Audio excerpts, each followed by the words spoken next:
Galnet News Update, 18th of December, 3311.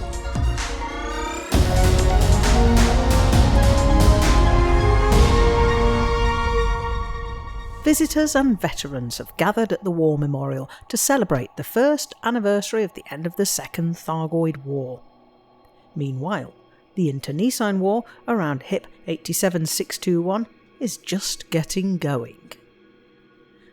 It was 11 years this week since the modern frameshift drive was made generally available by the Sirius Corporation, a breakthrough that made possible the first trips to the centre of the galaxy and onwards to the far galactic rim. This year we also mark the first anniversary of the ending of the 2 years of conflict between humanity and the strange xenological intelligence, the Thargoids. It may be that the two events are linked.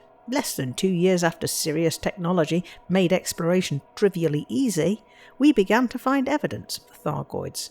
A slow and steady build-up in tension between the species following a series of encounters came to a head in August 3308, when an audacious and some would say downright evil attempt to wipe out the Thargoids completely was countered by a full-scale Thargoid invasion that ran from November 3308 to December last year. Tens of billions of lives were lost, hundreds of systems were abandoned to the aliens, and the whole way of life in the bubble was disrupted, with all available resources directed to defeating the Thargoid menace. And after 2 years of fighting, we defeated the last of the 8 Titan motherships in orbit above planet Earth. The Thargoids retreated, and despite a small population of them in the Rimwood nebulas, we have put the conflict firmly behind us.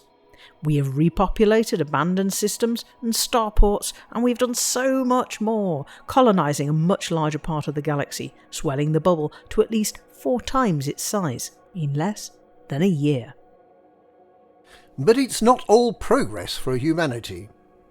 We no longer have to fight off a common alien invader, so now we're bickering among ourselves about access to the still unquantified magical powers of the Radicoida Unica of HIP 87621.